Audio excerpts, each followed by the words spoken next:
What a game!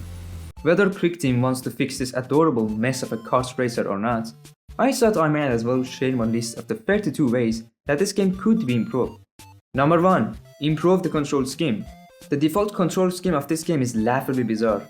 The classic WASD layout is paired with KIOLP. Your fingers are positioned uncomfortably and you have to stretch your right hand a little if you want us to be over those 4 keys and the right shift key for the nitro boost.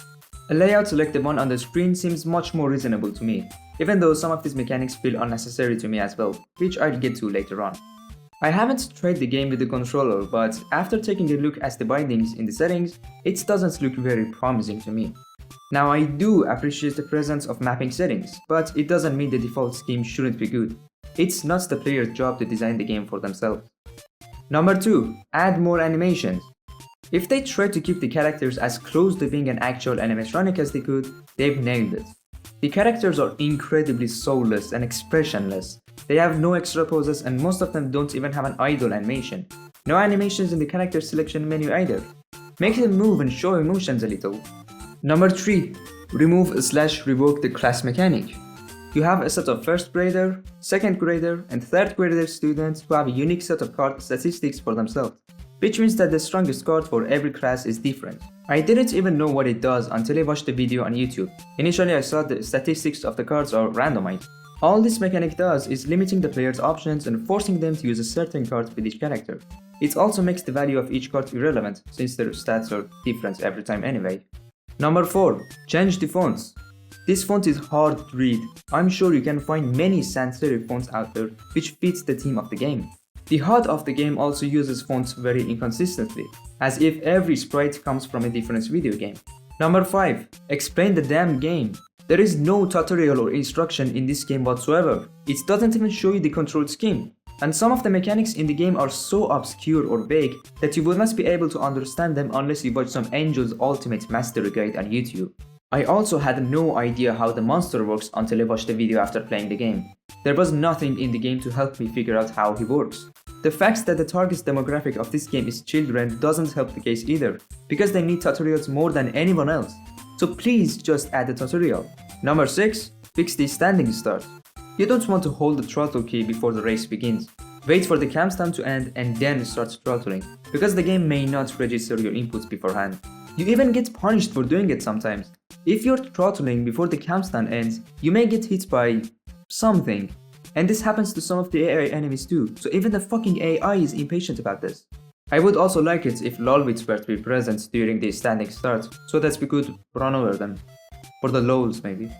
Number 7. Updates to drifting. A separate video can be made just talking about the drifting in this game. Thanks to the lack of instructions in the game, you have no idea how drifting works initially, and the driving physics are so stupid that it'll take you a while to make sense out of it all. Without drifting, it's like you're driving on ice, and when you are drifting, the steering becomes over-responsive and it can lead to many tragic results.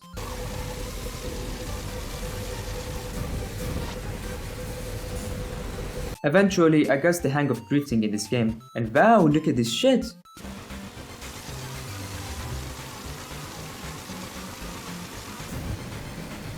But now, we are introduced to a lot of new problems.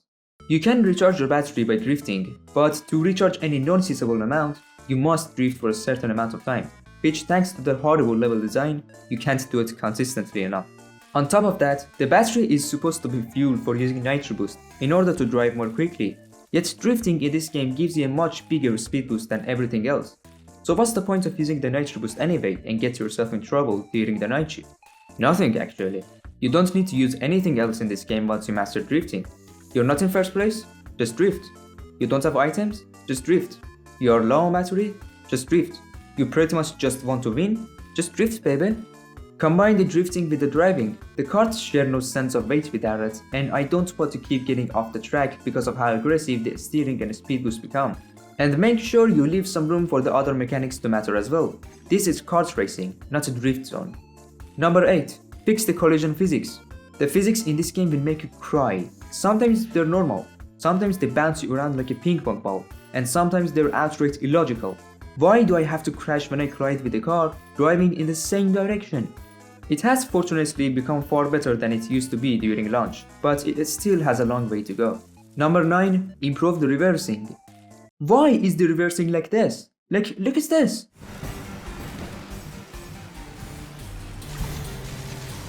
The game still registers your input as throttling if you switch from the throttling key to the reverse key too quickly. Make it make sense. When I hold down the S key, I want the cart to drive backwards. Simple as that. Number 10. Add catch-up mechanics. I don't think this game has a single catch-up mechanic in it. If you are as last placement, the opponents aren't slowing down, and if you are as first placement, your opponents aren't speeding up. In the first case, you're bored because winning seems unlikely, and in the second case, you're bored as well because there is no challenge. That's why in racing games there are catch-up mechanics in order to keep the competition close and give both the player and opponent a chance to take the lead. One that is present in most racing games is the AI speed increasing if you're at first place, so you're still challenged, or decreasing if you're behind, so you always have a chance to overtake opponents and win. Adding at least one fairly balanced catch-up mechanic would improve the game's overall tension immensely. Number 11. Remove unnecessary mechanics. There are a few mechanics in this game that are too underdeveloped to justify their presence in the game and can be removed at ease to simplify the system for the better. The blue and orange things you collect by driving, I still don't even know what the hell the orange one does. But the blue one is supposed to increase your battery's capacity and it's useless. Because your battery is full only if you drift, which is already boosting you, so no point in wasting the battery. They make no noticeable improvement in your performance to be worth trying to collect when you're racing, so just remove them and reserve space for more fleshed out and meaningful mechanics. Number 12. Remove/revoke the case animatronics guy. Who the fuck is this guy? This monster has a horrible design who I also didn't understand without watching a YouTube video. During night shift he is going to appear and hunt down whoever that has the least amount of battery. This is a shit reason to punish the player because it discourages you from using one of the very few driving mechanics that you have in the game, which is already not worth using thanks to drifting. The monster also has a health bar apparently, but by the time you have any opportunity to defeat him, he disappears and always reappears with the replenished health bar. There are lots of interesting things that you can do with this monster however. Here is a little example. What if whenever the monster appears, he would charge forward in a certain straight path which would be highlighted on the track and you're supposed to avoid it in order to not get caught by him. Various interesting scenarios can be built with a simple monster design like this. For example, maybe you're trying to overtake an opponent, but now the monster is forcing you both towards the same side of the track, making things a little more complicated. Maybe you hit them from behind with a bomb, or maybe you slam them from the side and try to push them towards the monster's path, so they get caught by him. Whatever that allows the players to make use of the game's mechanics in exciting ways. Number 13. Fix the adaptive music. The music in this game is an aspect where there is actually a lot to like. I do enjoy the tracks in this game, and I also don't feel distracting while you play, which is a great bonus. There is a bug however. A sound effect plays as if the game is over, then a high-pitched variation of the track plays. It happens consistently. Please fix it. Number 14. Updates the jumping mechanic. Jumping is rarely useful in this game. The only times you use it are in this traffic lane and a single platform throughout the entire single level. It would be nice to have levels where more platforming is required. I also don't like how your character jumps once you release the jump key, because there is no feedback from the game to imply that you're indeed going to jump once you release this key, and you don't know how high, since the longer you hold down the jump key, the higher you jump. It would be nice if it were like how it is in Super Mario Bros., where the longer you hold down the jump key, the higher you jump, but with an instant feedback, and not after you release it. Number 15. Add accessibility settings. This game has a lot of flashy visuals, with lots of glitch effects and complex patterns that are repeated on the screen at a rapid speed, which can make some people feel like shit. I also doubt that colorblind people would be able to play this game thanks to the awful contrast of colors throughout the levels. It would be great to have options where you can customize the visuals according to your needs, so that more people can play the game regardless of their cognitive or visual impairment.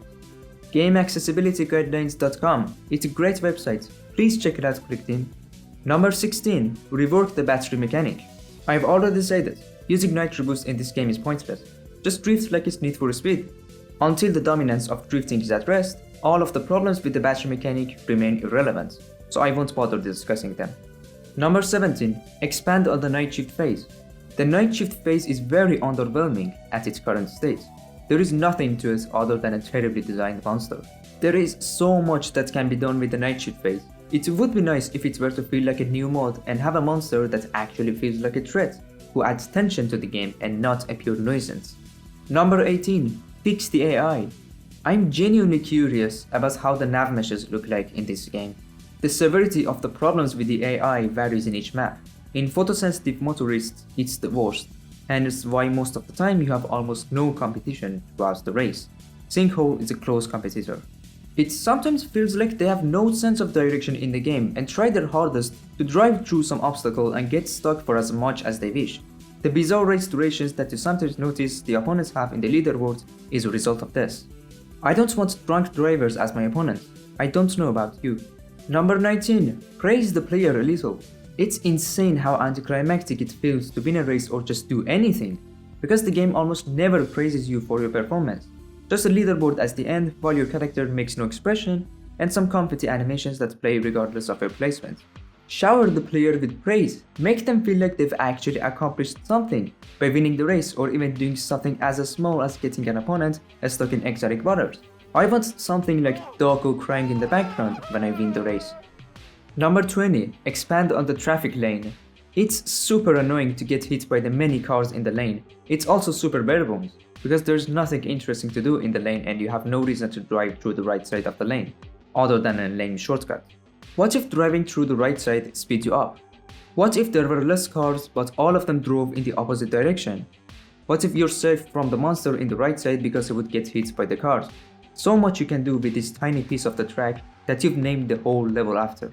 It would also be cool if we could use our items on the cars in the traffic lane, like dropping bombs on top of them, or maybe something else happens. Number 21. Make adaptive placement icons. The icons that you see on the top left corner are honestly pretty adorable. Do you know what else makes them more adorable? Expressions.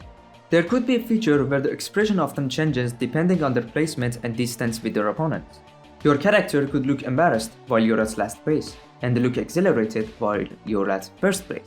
It could even get more complex than that by adding expressions to the icon of the opponents as well. Maybe the opponent ahead of you looks pretty confident while you're distant from them, but if you're close, they start to look a little stressed. So much that you can do with the icons at a low cost while making a drastic improvement to the game's characters. These characters mean more than a bunch of skins to the players. Number 22. Make shortcuts, not shortcuts. Half the shortcuts in the game don't even appear as shortcuts, just a, shorter track. Once you realize they're shorter, you always drive through them and never the longer ones. No decision making or skill required. You know what makes it all worse? Drifting once again. Because none of our opponents seem to drift, so you can always overtake them by simply drifting as much as you can, without going off the track every time. No shortcuts necessarily required.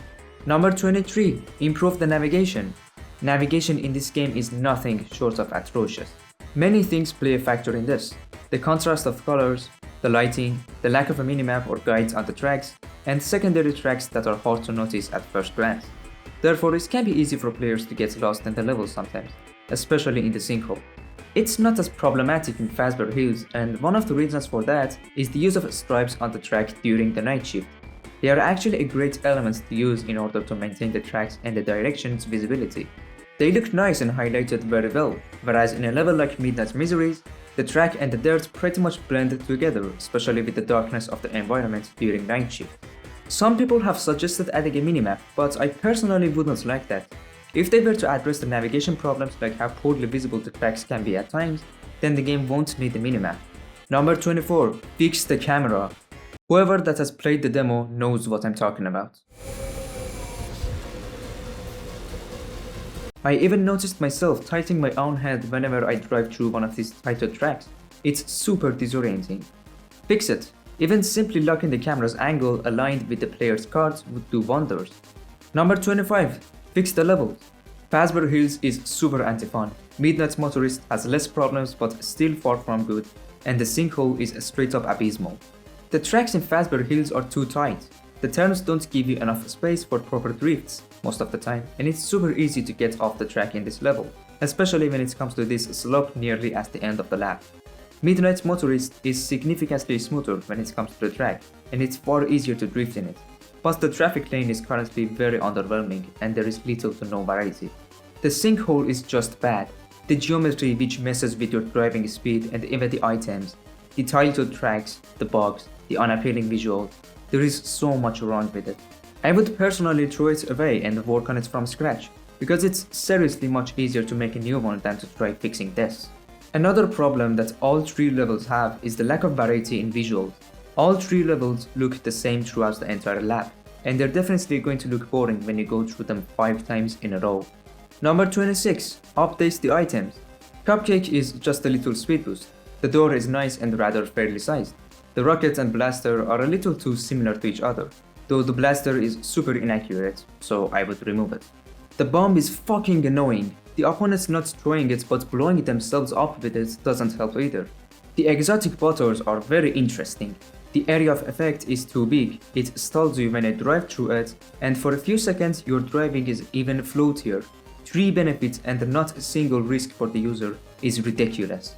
I would also add some sort of particle effect to the butters, such as bubbles, so that you can see the butters from distance. Another thing to change is the item swapping mechanic. Remove the swapping mechanic and instead add an input which uses the secondary item immediately. Remove the 2 item direction keys too, almost nobody uses it. But once again, all that you really need in this game is drifting, which makes drifting even more important to work on. Number 27. Add traits to the characters. There is nothing in this game to make these characters distinct from each other. Their only difference is in the appearance and the pointless class metric. Each character is known for something unique about them. Bunny is known for playing guitar, Foxy is known for running, Balloon Boy is known for being a telemarketer. There is definitely some sort of unique perk that you can give each of them in order to make them more interesting. Number 28. Fix the off-road driving. Probably the most anti-fun and buggy part of this game. As soon as you get off the track, which can be easy in some levels, you lose all your momentum. A timer starts immediately, and it's sometimes impossible to get back on the track on your own. Not to mention the geometry of the levels causing the timer to get reset more than once sometimes. I have no idea why it's like this and why they didn't simply add rails instead, or at least make the player fall off the map so they can respawn immediately, instead of dealing with the geometry problems of the levels. Number 29. Utilize the art style more. There is a lot of potential in the art style of this game. I really liked how some of the characters look actually. Some of them, I emphasize. But the art style for the characters doesn't seem to match the art style of the levels. At least other than having a cartoony form, they don't seem to share any other similarity. Try to make things look a little more consistent aesthetically, and whoever that drew the character icons, please ask them to draw more of them for other things as well. They look fantastic. Number 30. Juice it. Add some more effects, exaggerate them, make the player feel the impact of the drift, the crashes, the explosions, everything. Don't leave it all looking and sounding so dull. These details would make a whole lot of differences in how the game would feel at the end. Excite the player with the audiences cheering, or the characters bantering with each other, or a speedometer showing how fast they are driving. So many possibilities. Number 31. Make it more like FNAF. Of course, we are talking about a kart racing game here, but I would like the game to be more than just a Mario Kart with the FNAF skin. I want the game to be more faithful to the source material. Many of the things that I have suggested so far should definitely help with this problem, but the sky is the limit. Number 32. Fix the bugs. Self-explanatory. I must say that a huge portion of the critical bugs have been addressed since the game's rough launch during the anniversary, but the game still has a bit of a long way to go with this.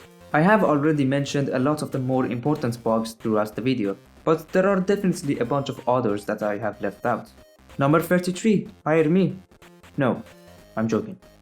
But that wraps up our list of the 32 deadly sins. As disappointing as this game may have been to many people so far, I don't believe that it cannot be redeemed.